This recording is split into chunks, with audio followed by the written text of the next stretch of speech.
Ssenyonyi, regarding the story that our viewers could have just watched, and that pertains to the specialized hospital that is supposed to be constructed in Lubowa. And we know that this facility, Enrica Pinetti, is the one the government in 2019 approved, Parliament approved a loan towards this person to establish this hospital.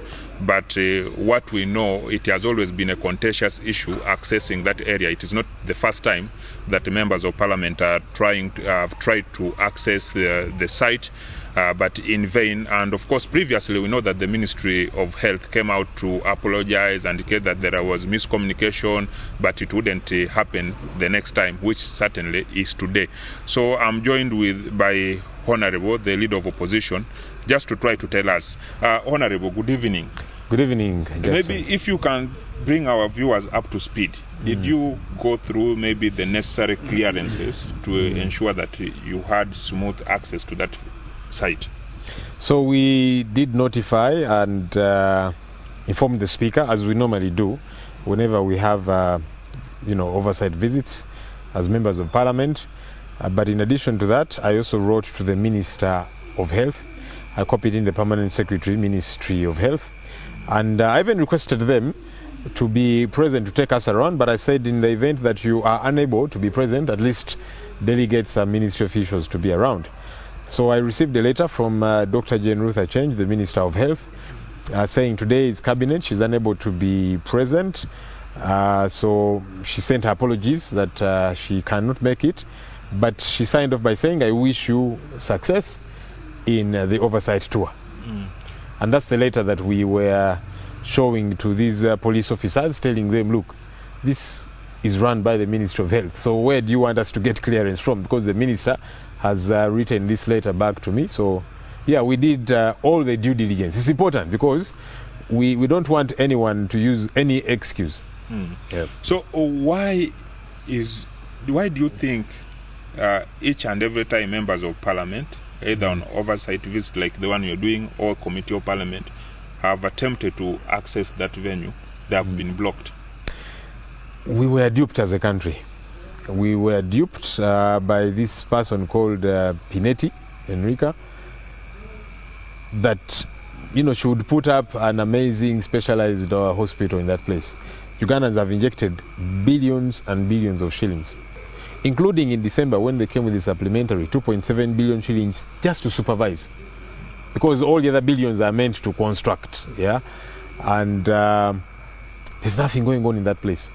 That's why they don't want us to access it. That's why it's guarded by the military, and they had to bring in a lot more military and that kind of thing, because otherwise why would they do that? If there's work going on, it would also be in their interest for us to access it, for the media to see what's going on. But there is nothing, zero, zilch. Of course, I don't know how you managed to know that there's nothing going on there, because you are not allowed to access the entrance, so you did not see what is inside there. And the last time we talked to the permanent secretary, that is Ramadan Gobi, he indicated that actually the works had been delayed by first COVID-19, and then you had heavy rainfall, so it could not pick up at the pace that it would have been. That's funny. When did COVID end, if that gets to be an excuse? But heavy rainfall, wait a minute. Anyhow, you notice when we had just approached, we were speaking to the guards on the inside through that gate hall.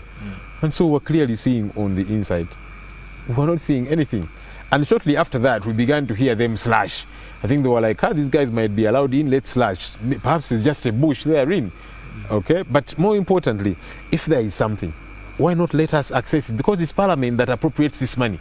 How can you then deny Parliament to access and play its oversight role to establish what exactly is going on? We are sending money here. It does not make sense. But like I'm saying, it justifies what we have been saying, that there is nothing going on there. The same possibly, there is a lot that was said about Munyonyo Commonwealth Hotel, which hosted the recent non-aligned movement summit and G77. And of course, previously aware that members of parliament also were being blocked in the same manner. But at the end of it all, we saw a facility in place. So possibly somebody can say, you know what, we do not want interference, we do want to carry on with our work until the end, and then we shall allow you to access the facility. At the end of the day, it will be there. Are there timelines that maybe were provided that by this particular period, this facility is supposed to be up and running? So the initial deadline set was unveiling it June 2020.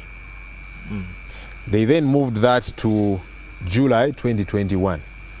That also came and passed, and then they asked for an extension to September 2023, last year, saying by then we shall be done and we shall unveil the 264 hospital bed specialized hospital.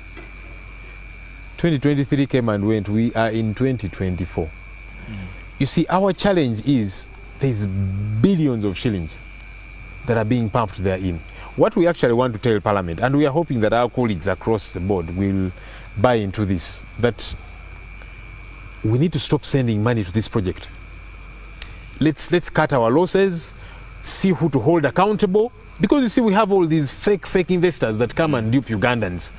Yeah, let's cut our losses, find who to hold responsible, lock them up, but let's stop making more losses. That money should be deployed now, in our view, to Mulago, Naguru Hospital, Chirudu, Kawempe, and all these health center forts. They don't have drugs, they don't have equipment, and all of these different things. Because those ones, at least they're in existence, they're operating, they only have shortages. They don't have drugs, they don't have hospital beds, and so on.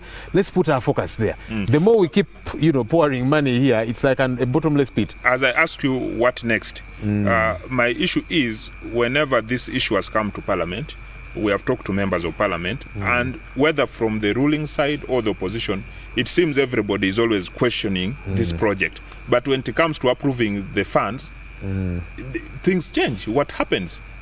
Very good question. And that's what I intend to ask Parliament on the floor of Parliament, to say, why do we keep doing this? Can we then stop? Because we are not the first to be denied access to that place, by the way. So what's going on there? What exactly is going on there? It does not make sense at all. What's clear is, whatever this money has been sent to do has not done it. We have got to stop. And then are you doing this for political gain? Because somebody would say, why particularly are you interested in Lubowa? And there are many other things to do around the country. First of all, we are coming.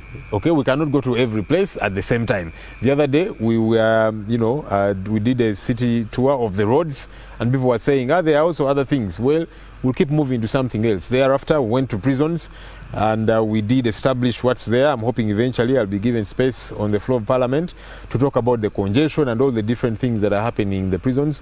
Now we went to Lubowa Hospital, okay? And we shall go to different places. My duty as the leader of the opposition, together with the colleagues that I work with, our duty is to keep the government in check. Okay, so what will you do after this? Are you going to write a report back to Parliament? Yes. And I'm going to seek space on the order paper to present our findings. But this is a very important point, Jackson, because, as you have said, is it for political reasons? I'm a political leader as leader of the opposition, and I have got a duty cut out for me to keep the government in check.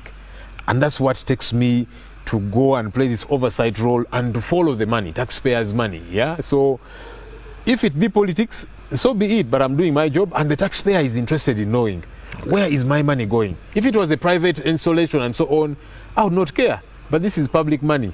We shall come. Okay. Thank you very much for speaking to us, Honorable Joel Ssenyonyi, the leader of opposition. Of course, you have heard all the issue had to do with the Lubowa Hospital where they visit today, but they were not allowed to access the site. So we shall be waiting to hear what happens on the floor of Parliament when they table a report regarding the matter.